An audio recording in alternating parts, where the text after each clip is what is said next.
اب اس کے گھر میں چھٹا بچہ پیدا ہوا، 5 مٹی کے سپرد ہو گئے، چھٹا بچہ پیدا ہوا تو وہ بھی کمزور سا تھا، اس کی سانسیں بھاری تھیں، جسم تپ رہا تھا، اور ماں کے دل میں پہلے ہی دن ڈوبنے لگا تھا۔ ماں کا دل پریشان تھا کیونکہ اس نے اپنی گود میں پڑے ہر بچے کو اسی حالت میں دیکھا تھا، اور وہ جانتی تھی کہ اگر اس بار بھی میرے بچے کی زندگی نہ بچی تو لوگ مجھے معاشرے میں جینے کے قابل نہیں چھوڑیں گے۔ دیکھو اس ماں کا دکھ کتنا زیادہ ہوگا، ایک بچہ جس ماں کا بیمار بھی ہو جائے اس ماں کی کیفیت کیسی ہوتی ہے۔ اب وہ ماں جو اپنے 5 بچوں کو 5 لختے جگر کے ٹکڑوں کو مٹی کے دفن سپرد کر چکی ہے، اس ماں کی کیفیت کیسی ہوگی، اس کا درد کتنا ہوگا۔ لیکن اسے اپنے درد کی فکر نہیں ہے، وہ سوچتی تھی کہ معاشرے میں لوگ مجھے جینے کے قابل نہیں چھوڑیں گے، لوگ مجھے طرح طرح کے تانے دیں گے۔ یہی باتیں ایک دن وہ سوچ رہی تھی کہ اتنے میں اس کے ذہن میں ایک اور خیال آیا۔ وہ خیال یہ تھا کہ اس عورت نے سن رکھا تھا کہ حضرت موسیٰ علیہ السلام کے پاس جو بھی اپنے مسائل لے کر جاتا ہے وہ خالی ہاتھ نہیں لوٹتا۔ حضرت موسیٰ علیہ السلام اللہ کے حکم سے کچھ ایسے اعمال وغیرہ بتاتے ہیں، کچھ وظائف بتاتے ہیں، کچھ کام بتاتے ہیں جن کی وجہ سے بڑے بڑے مسئلے 1 سیکنڈ میں حل ہو جاتے ہیں۔ یہ خیال آتے ہی اس نے بچوں کو سینے سے لگایا، وہ جو اس کی گود میں بچہ پڑا تھا اس بچے کو سینے سے لگایا اور حضرت موسیٰ علیہ السلام کی طرف جانے کا ارادہ کر لیا۔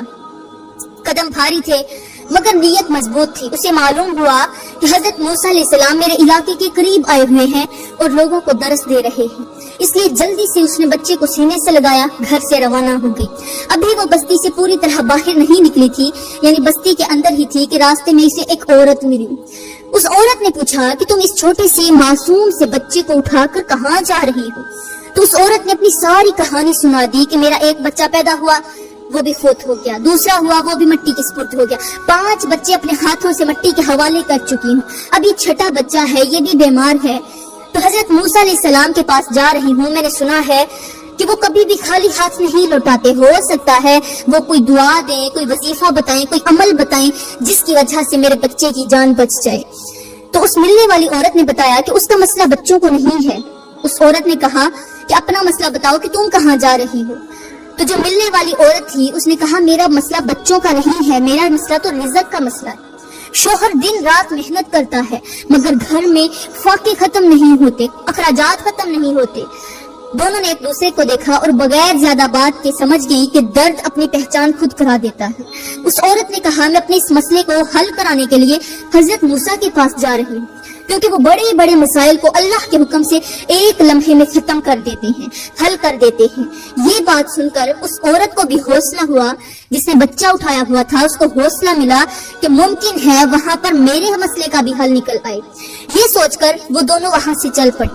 چند قدم آگے بڑھی تھی کہ ایک اور عورت ملی جس کے چہرے پر تھکن اور غصہ اکٹھا لکھا ہوا تھا۔ جب انہوں نے اس سے پریشانی کی وجہ پوچھی تو اس نے کہا کہ اس کے گھر میں ہر دن لڑائی سے شروع ہوتی ہے، اس کے گھر میں جو ہر دن ہے آنے والا نیا سورج ہے وہ لڑائی جھگڑے سے طلوع ہوتا ہے اور لڑائی پر ہی غروب ہوتا ہے۔ دلوں میں نفرت بھر گئی ہے اور سکون جیسے گھر کو چھوڑ چکا ہے۔ وہ بھی حضرت موسیٰ علیہ السلام کے پاس ہی جا رہی تھی۔ تینوں عورتیں آپس میں ملی اور یہ آگے بڑھنے لگی۔ ابھی چند قدم آگے بڑھی تھی کہ ایک چھوٹا سا قافلہ نظر آیا، اس میں چند لوگ تھے، چہرے زرد، باتوں سے اندازہ ہوا کہ کوئی قرض کے بوجھ تلے دبا ہے اور کوئی ایسی بیماری میں مبتلا ہے جس کا کوئی علاج نہیں مل رہا۔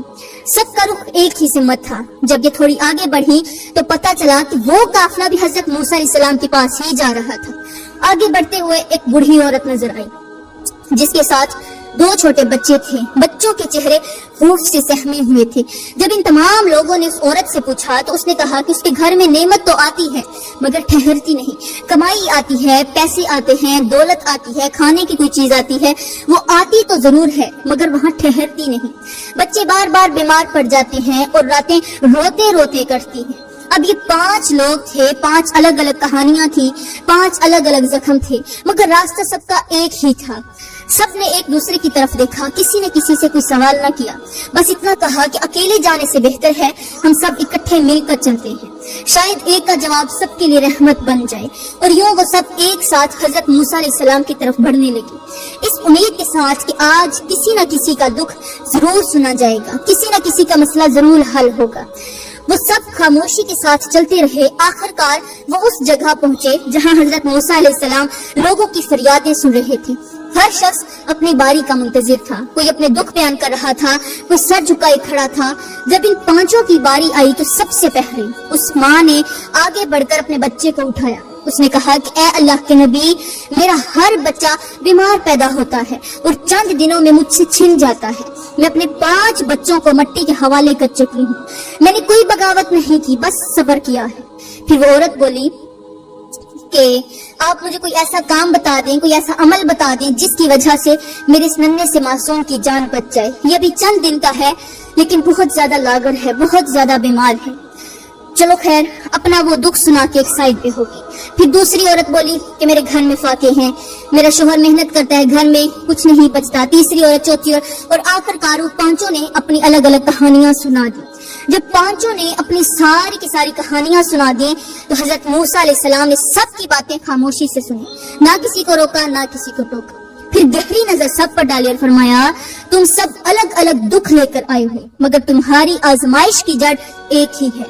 حضرت موسیٰ علیہ السلام نے فرمایا, تم میں سے کوئی بھی تنہا نہیں, تم سب کو ایک ساتھ اسی لیے ملایا گیا ہے تاکہ تم سمجھ سکو کہ جب کچھ چیزیں نظر انداز ہو جائے تو آزمائشیں شکل بدل بدل کر آتی ہیں. پھر آپ نے انہیں بیٹھنے کا اشارہ کیا اور کہا, آج میں تمہیں فوراً حل نہیں بتاؤں گا, مطلب کہ ایک ہی دن میں سب کچھ نہیں ہوگا, لیکن کچھ عمل ایسے بتاؤں گا, کچھ کام ایسے بتاؤں گا کہ جن کی وجہ سے تمہارے مسائل حل ہو جائیں گے. پھر حضرت موسیٰ علیہ السلام نے فرمایا, اے لوگو, میں تمہیں ایک رات کی طرف متوجہ کر رہا ہوں. جس رات کی طرف متوجہ کر رہا ہوں وہ قیام رات نہیں ہے, وہ ماہ شعبان کی رات ہے, چاہے وہ پہلی رات ہو, درمیانی رات ہو یا آخری.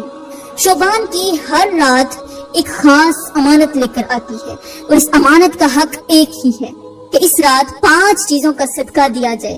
یہ صدقہ صرف دینے کا نام نہیں بلکہ لوٹانے کا ذریعہ ہے. تم جب شعبان کی راتوں میں ان 5 چیزوں کا صدقہ دو گے تو پھر خود دیکھ لینا کہ پریشانیاں کیسے ایک ایک کر کے پیچھے ہٹتی ہیں, بیماری کیسے راستے چھوڑتی ہے, رزق کیسے لوٹ آتا ہے اور دلوں پر جمی ہوئی گھٹن کیسے خود بخود ٹوٹنے لگتی ہے.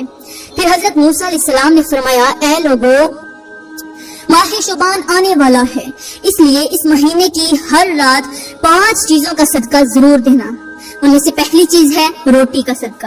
روٹی کا صدقہ اس لیے ضروری ہے کہ بھوک انسان کو اللہ سے نہیں انسان سے بدظن کرتی ہے.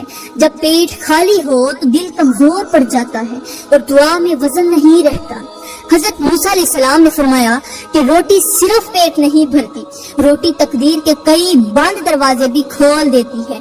پھر آپ نے ایک مثال دی کہ جیسے خشک زمین پر ایک قطرہ پانی کا پڑ جائے تو آنکھ کو کچھ نہیں لگتا. ایک قطرہ ہے, چھوٹا سا بوند ہے, اب وہ آنکھ کو تو کچھ محسوس نہیں ہوگا, چھوٹی سی لگے گی, معمولی لگے گی, مگر وہی قطرہ زمین کے اندر جا کر بیج کو زندہ کر دیتا ہے. اسی طرح ایک نوالا جو تم کسی بھوکے کو دیتے ہو وہ اس کے پیٹ میں نہیں بلکہ تمہاری قسمت کے اندر جا کر اثر دکھاتا ہے. اس لیے شعبان کی ہر رات ایک نوالا صدقہ کرو, کیونکہ کبھی کبھی ایک روٹی 70 مصیبتوں سے زیادہ طاقتور ثابت ہوتی ہے. پھر حضرت موسیٰ علیہ السلام نے فرمایا, دوسری چیز پانی کا صدقہ ہے. پانی کا صدقہ اس لیے ضروری ہے کہ زندگی کی ہر رگ اسی سے جڑی ہے. جب پانی رکتا ہے تو جسم سوکھ جاتا ہے. زندگی کی جو اہم چیز ہے, اور کچھ ملے یا نہ ملے, پانی ضرور ملنا چاہیے. پانی کی وجہ سے ہی ہم زندہ ہیں, اور جب پانی کا صدقہ رکتا ہے تو رحمت ٹھہر جاتی ہے. حضرت موسیٰ علیہ السلام نے فرمایا کہ پانی صرف پیاس نہیں بجھاتا, یہ آزمائش کی آگ بھی ٹھنڈی کرتا ہے. پھر آپ نے ایک مثال دی کہ جیسے آگ پر چند قطرے پانی ڈال دیے جائیں تو شعلہ فوراً دب جاتا ہے. اسی طرح پانی کا صدقہ مصیبت کے شعلوں پر پڑے تو وہ پھیلنے سے پہلے ہی بجھ جاتے ہیں. ایک پیالہ پانی کسی پیاسے کو دینا بظاہر تو معمولی لگتا ہے, مگر وہی پیالہ تقدیر کے اندر بہتے ہوئے قہر کے سیلاب کو موڑ دیتا ہے. اس لیے شعبان کی ہر رات پانی کا صدقہ دو, کیونکہ جس گھر میں پانی خیر کے ساتھ نکلے وہاں بلا ٹھہر نہیں سکتی, وہاں مصیبتیں ٹھہر نہیں سکتی. پھر حضرت موسیٰ علیہ السلام نے فرمایا, تیسری چیز ہے کپڑے کا صدقہ. کپڑے کا صدقہ اس لیے ضروری ہے کہ انسان کی عزت سب سے پہلے اسی سے جڑی ہوتی ہے. جب جسم ڈھکا ہوا ہو تو دل میں حیا زندہ رہتی ہے, اور جب حیا زندہ ہو تو اللہ کی رحمت قریب ہوتی ہے. پھر حضرت موسیٰ علیہ السلام نے بنی اسرائیل کے ایک بزرگ کا قول سنایا کہ جس نے کسی ضرورت مند کو پہننے کا کپڑا دیا, اللہ نے اس کی زندگی کے عیب ڈھانپ دیے. کیونکہ جیسے کپڑا جسم کی کمی کو چھپا لیتا ہے, ویسے ہی یہ صدقہ انسان کے چھپے ہوئے گناہوں پر پردہ ڈال دیتا ہے. ایک پرانا مگر صاف کپڑا جو کسی محتاج کو دے دیا جائے, وہ صرف سردی یا گرمی سے نہیں بچاتا, بلکہ آنے والی آزمائشوں کے تیر بھی وہیں رک جاتے ہیں. اس لیے شعبان کی راتوں میں کپڑے کا صدقہ ضرور دو, کیونکہ جو دوسروں کی عزت بچاتا ہے, اللہ اس کی زندگی کو رسوائی سے محفوظ کر لیتا ہے. پھر حضرت موسیٰ علیہ السلام نے فرمایا, چوتھی چیز برتن کا صدقہ ہے. حضرت موسیٰ علیہ السلام نے فرمایا کہ بہت سی مصیبتیں اس لیے نہیں ٹلتی کہ انسان اپنے استعمال کی چیزیں روک لیتا ہے, حالانکہ یہی رکی ہوئی چیزیں آزمائش کو دعوت دیتی ہیں. پھر آپ نے ایک مثال دی کہ جیسے بند چشمہ بدبو دینے لگتا ہے اور بہتا ہوا چشمہ میٹھا رہتا ہے, اسی طرح جو برتن گردش میں آ جائے وہ گھر سے تنگی نکال دیتا ہے. اس لیے شعبان کی راتوں میں اپنے گھروں کو دیکھو, جو برتن کسی کے کام آ سکتا ہو اسے صدقہ کر دو, جو تمہارے کام کا نہیں اسے اپنے گھر میں مت رکھو, کیونکہ جب تمہارے برتن سے کسی کا چولہا جلتا ہے تو تمہارے گھر کی پریشانی بجھ جاتی ہے.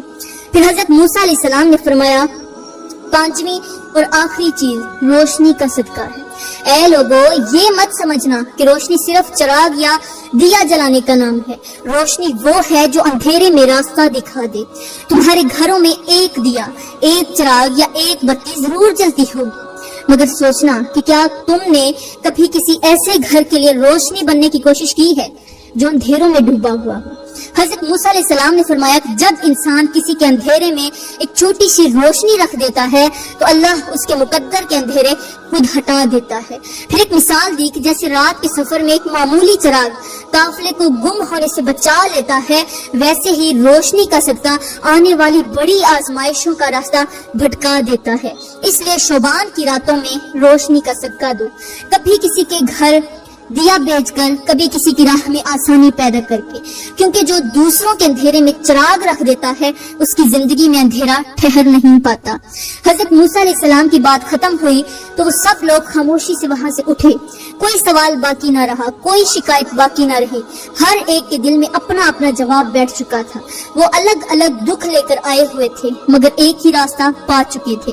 پھر سب اپنے اپنے گھر کی طرف لوٹ گئے. کسی نے روٹی اپنے گھر میں تلاش کی, کسی نے پانی لیا, کسی نے کپڑے نکالے, کسی نے برتن اٹھائے, اور کسی نے اندھیرے میں چراغ جلایا. اور یہی وہ لمحہ تھا جہاں سے ان کی کہانیاں بدلنے لگی, کیونکہ جب بندہ شعبان کی راتوں کو خالی نہیں جانے دیتا تو پھر آزمائشیں بھی اس کے دروازے سے خالی ہاتھ لوٹنے لگتی ہیں. تو میری پیاری بہنوں, میں دعا کرتی ہوں کہ اللہ آپ کے گھروں سے تنگی اٹھا لے, دلوں سے بے چینی نکال دے, بیماریوں کو دور کر دے, اور آپ کے رزق میں ایسی برکت عطا فرمائے کہ کبھی کوئی کمی محسوس نہ ہو. اللہ تعالی ہمیں ماہ شعبان کی ہر رات کو غنیمت سمجھنے کی توفیق عطا فرمائے, ان چھوٹے چھوٹے صدقوں کے ذریعے بڑی بڑی آزمائشوں سے محفوظ رکھے, اور ہماری نیتوں, ہمارے اعمال اور گھروں پر خاص رحمت نازل فرمائے. آمین ثم آمین. وما علینا الا البلاغ المبین.